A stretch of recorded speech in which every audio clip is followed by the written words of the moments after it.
इसी बीच बड़ी खबर यह है कि लखनऊ में कल मंत्री परिषद की अहम बैठक होने जा रही है। योगी मंत्री परिषद की बैठक होगी कल सुबह 11 बजे। यूपी सरकार के कामकाज की इस दौरान समीक्षा की जाएगी। आपको याद होगा इसके पहले जिस तरह से अधिकारियों के साथ में भी बड़ी बैठक की गई थी, उसके बाद में कुछ फेरबदल भी किए गए थे। अब इस बीच मंत्री परिषद की अहम बैठक मानी जा रही है। कल शपथ ग्रहण समारोह हुआ, उसके बाद में अब उत्तर प्रदेश में एक अलग ये कहा जाए हाई लेवल मीटिंग चल रही है। कल शपथ ग्रहण समारोह और आज दिल्ली में एक के बाद एक तमाम बैठकें खुद योगी आदित्यनाथ ने की। अमित शाह से मुलाकात की, पीएम मोदी से मिलकर उनको नई जिम्मेदारियों की शुभकामनाएं दी और बधाइयां दी।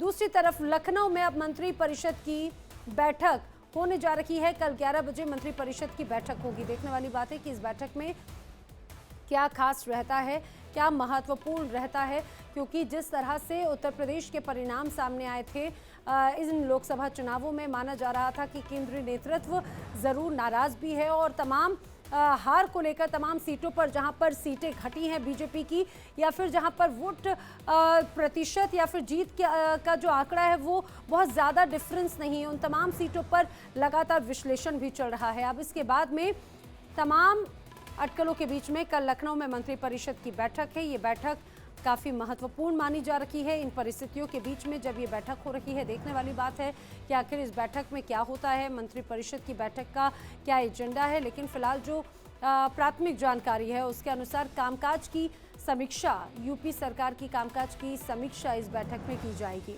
हालांकि कई बार हमेशा अक्सर ये रूटीन बैठक भी कही जा सकती है।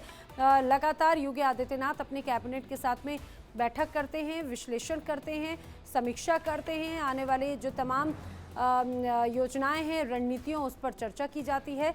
लेकिन इस बार की बैठक कई मायनों में खास होगी।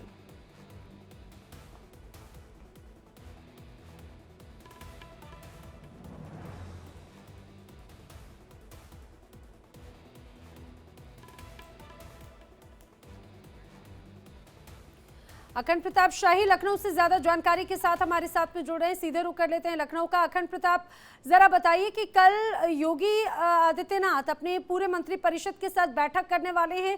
ये बैठक कितनी खास है, क्या एजेंडा है इस बैठक का? देखिए 2024 लोकसभा चुनावों के परिणाम आने के बाद ये पहली कैबिनेट की बैठक होने जा रही है मुख्यमंत्री योगी आदित्यनाथ की। पिछले 3-4 महीनों में कोई कैबिनेट की मीटिंग नहीं हुई थी, तो जाहिर सी बात है बहुत सारे पेंडिंग काम जो पहले से चले आ रहे थे और जो इस बीच में सबक मिला है बीजेपी को, जिस तरीके से बीजेपी को नुकसान हुआ है, ये सारी चीज़ें कहीं ना कहीं इसमें इंक्लूड की जाएंगी। इस पूरे मीटिंग में एक बायसे चर्चा होंगी। तो निश्चित तौर पर सभी डिपार्टमेंट को, हालांकि अभी एजेंडा क्या है, ये एजेंडा नहीं आया है, अभी केवल समय आया है, शाम तक एजेंडा भी आ जाएगा कि किन किन मुद्दों पर बात होनी है।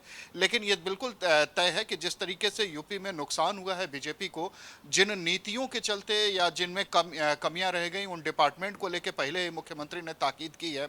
अधिकारियों के साथ मीटिंग की थी, मंत्रियों के साथ एक मीटिंग की थी 2 दिन पहले, और जिस तरीके से उन्होंने ताकीद की, जिस तरीके से उन्होंने दिशा निर्देश दिए, उसके बाद ये माना जा रहा है कि अब बहुत ही एक्टिव मोड में गवर्नमेंट इस पूरे कैबिनेट मीटिंग में रहने वाली है। लेकिन एक जो अहम चीज़ जो समझ में आता है कि इसमें जो रिक्त पद हैं सभी डिपार्टमेंट के, उनको लेके विशेष रूप से कोई घोषणा हो सकती है, कोई प्रस्ताव लाया जा सकता है। तो ये बहुत अहम चीज़ दिखाई दे रही है। इसके अलावा जो अधूरे काम है, केंद्रीय योजनाओं को जो उत्तर प्रदेश सरकार जिनको लागू करती है या जिसका एग्जीक्यूशन करना कहीं ना कहीं एक महत्वाकांक्षी योजनाओं के तौर पर देखा जा रहा, उनको विशेष रूप से तरजीह देने की बात है, जिसमें हर घर नल जल की बात हो सकती है।